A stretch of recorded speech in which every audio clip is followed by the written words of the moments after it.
बिस्मिल्लाहिर्रहमानिर्रहीम। आज का टॉपिक है परफेक्ट कंपटीशन। परफेक्ट कंपटीशन को प्योर कंपटीशन भी कहते हैं।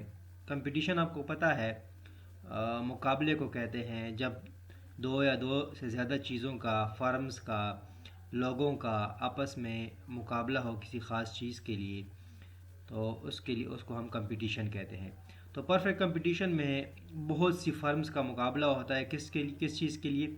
प्रॉफिट मैक्सिमाइजेशन के लिए, प्रॉफिट ज़्यादा से ज़्यादा प्रॉफिट कमाने के लिए। चलते हैं इसकी डिफिनीशन की।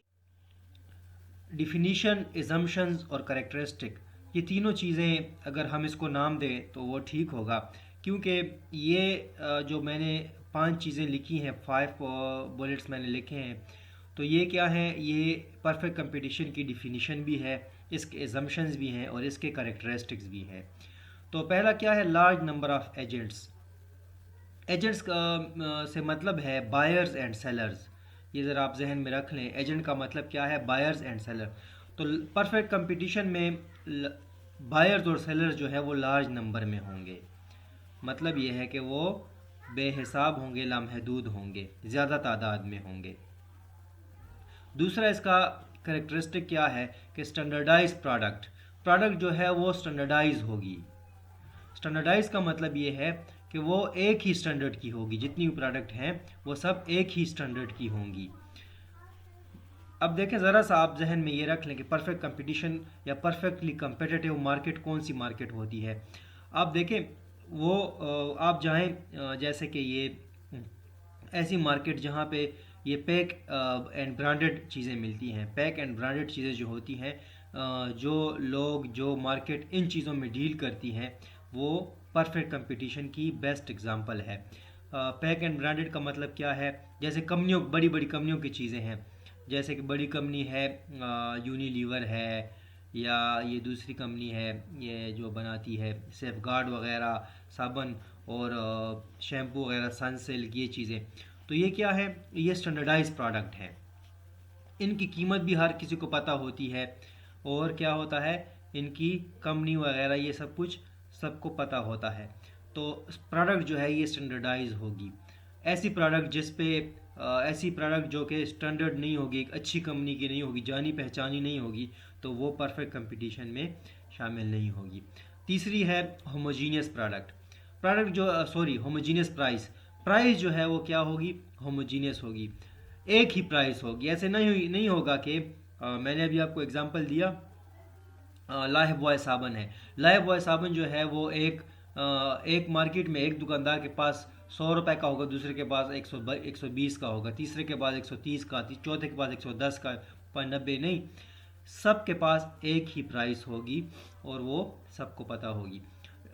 चौथा है freedom of entry and exit. तो इस मार्केट में एंट्री और एग्जिट का फ्रीडम होगा, आज़ादी होगी। कोई भी फर्म, नई फर्म इस मार्केट में इंटर हो सकती है। कोई भी नया दुकानदार उस मार्केट में दुकान खोल सकता है, या कोई भी फर्म या कोई भी बिजनेसमैन, कोई भी दुकानदार इस मार्केट से निकल भी सकता है आसानी से।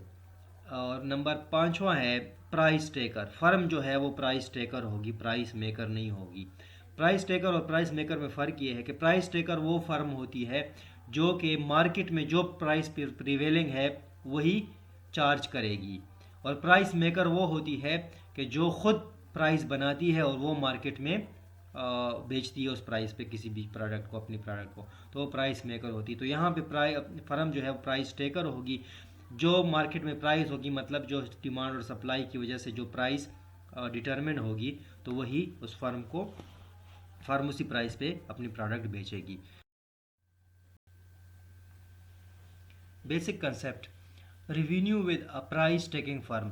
अच्छा देखिए, प्राइस टेकिंग फर्म जो है, मैंने आपको बता दिया कि जो डिमांड और सप्लाई, जो मार्केट फोर्सेस होंगी, उसकी वजह से जो प्राइस डिटरमिन होगी वो उसको फॉलो करेगी। प्राइस टेकिंग फर्म इसे कहते हैं।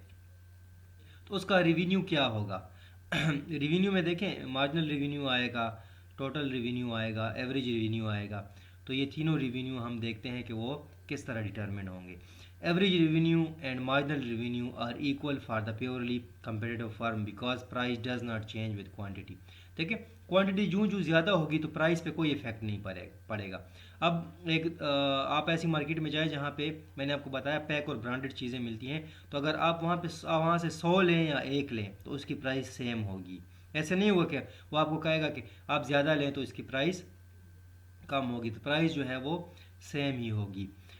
तो एवरेज रेवेन्यू और मार्जिनल रेवेन्यू जो है वो एक दूसरे की इक्वल होंगे। इक्वल कैसे होंगे? देखिए, मार्जिनल रेवेन्यू किसे कहते हैं और एवरेज रेवेन्यू किसे कहते हैं, ये ज़रा आप समझ लें। एवरेज रेवेन्यू क्या है? एवरेज औसत को कहते हैं। Total revenue divided by number of units. Total revenue को जब आप नंबर ऑफ यूनिट पे डिवाइड करेंगे, अब आप देखें टोटल रेवेन्यू क्या है। टोटल रेवेन्यू मैंने नीचे लिखा भी हुआ है, प्राइस मल्टीप्लाई क्वांटिटी। जितनी चीज़ें बिकेंगी और जितनी उनकी प्राइस होगी उसको आप मल्टीप्लाई करें तो उसका टोटल रेवेन्यू बनेगा। टोटल इनकम भी इसे हम कह सकते हैं। देखिए, अगर एक चीज़ की प्राइस है 50 रुपीज़ और वो एक शॉपकीपर है या एक फर्म है, वो रोज़ उसको सपोज करते हैं हम चार यूनिट बेचती है, तो 50 मल्टीप्लाई 4 200, तो 200 जो है उसका टोटल रेवेन्यू होगा। तो अब टोटल रेवेन्यू 200 से हम मार्जिनल रेवेन्यू और एवरेज रेवेन्यू कैसे कैलकुलेट करेंगे? देखिए, 200 डिवाइडेड बाय कितनी यूनिट है? 4। 200 डिवाइड बाय 4 50 हो गया। एवरेज रेवेन्यू कितना हो गया? 50। मार्जिनल रेवेन्यू क्या है? मार्जिनल रेवेन्यू ये है कि हम एडिशनल जितनी प्रोडक्ट सेल करते हैं तो उससे जो हमें रेवेन्यू मिलता है।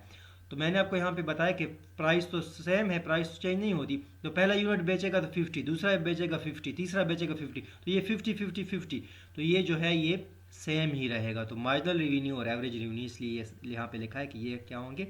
सेम होंगे। टोटल रेवेन्यू का मैंने समझा दिया। नीचे जो graphical representation, perfectly elastic demand curve. देखिए यहाँ पे नीचे एक्सप्लेनेशन इसकी लिखी भी हुई है कि यहाँ पे फर्म का कर्व जो है वो परफेक्टली इलास्टिक क्यों होता है। Because the firm is a price taker, ये हमने पहले पढ़ लिया। Meaning that it charges the same price across all quantities of output. Marginal revenue is always equal to price. Marginal revenue जो है वो प्राइस के इक्वल होंगे। देखिए, मैंने आपको बताया कि पहला यूनिट सेल करेगा, उसका लेट सपोज 50 प्राइस है, दूसरा सेल करेगा तो उसकी भी प्राइस 50 होगी, तीसरा 50, तो ये दूसरा यूनिट जो है 50, तो ये मार्जिनल रेवेन्यू है। मार्जिनल रेवेन्यू भी 50 है और प्राइस जो है वो भी 50 है, क्योंकि दोनों क्या है? सेम है। And average revenue will always be equal. पहले हमने ये पढ़ चुका है कि एवरेज रेवेन्यू जो है वो मार्जिनल रेवेन्यू के इक्वल होगा और प्राइस के इक्वल होगा। Therefore the demand curve intersects the price axis and is horizontal. देखें, प्राइस एक्सिस को इंटरसेक्ट करेगा। प्राइस एक्सिस कौन सी एक्सिस है? Y axis. वाई एक्सिस को इंटरसेक्ट करेगा। देखें, मैंने आपको यहाँ पे बना के दिया भी हुआ है। यहाँ पे नीचे ग्राफ को आप देखें, एक तरफ इंडस्ट्री का है ना, इंडस्ट्री का मैंने आपको बताया कि डिमांड और सप्लाई की फोर्सेस से जो प्राइस डिटरमिनेट होगी उसी को फर्म जो है वो फॉलो करेगी, इसलिए हमने यहाँ पे प्राइस टेकर का वर्ड जो है यूज़ किया है। यहाँ पे फर्म का जो ग्राफ है इसकी तरफ देखें, ऊपर प्राइस है और नीचे क्या है? नीचे क्वांटिटी है। तो देखें, प्राइस एक्सेस को ये इसका डिमांड कर्व जो है वो क्या कर रहा है? कट कर रहा है। क्यों? इसलिए कि प्राइस जो है वो through out the process same रहेगी। जितनी क्वांटिटी बढ़ेगी प्राइस पे कोई इफेक्ट नहीं पड़ेगा। देखें, एक्स एक्सिस प्राइस है, सॉरी क्वांटिटी जूँ जूँ आप बढ़ाते जाएं प्राइस पे कोई इफेक्ट नहीं पड़ेगा। क्यों? क्योंकि ये क्या है? परफेक्ट कंपटीशन है। तो यही जो कर्व है यही इस फर्म का जो है डिमांड कर्व भी है। ठीक है, क्योंकि यही प्राइस और जो डिमांड जो है वो price, demand, marginal revenue, average revenue, ये जो है ये सेम होंगे, ये सब का कर्व सेम ही होगा। अब चलते हैं equilibrium of the firm. Equilibrium कैसे कहते हैं? इक्विलिब्रियम वो पोजीशन होती है जहाँ पे फर्म का प्रॉफिट मैक्सिमम होता है, वो ज़्यादा से ज़्यादा प्रॉफिट को अर्न करता है।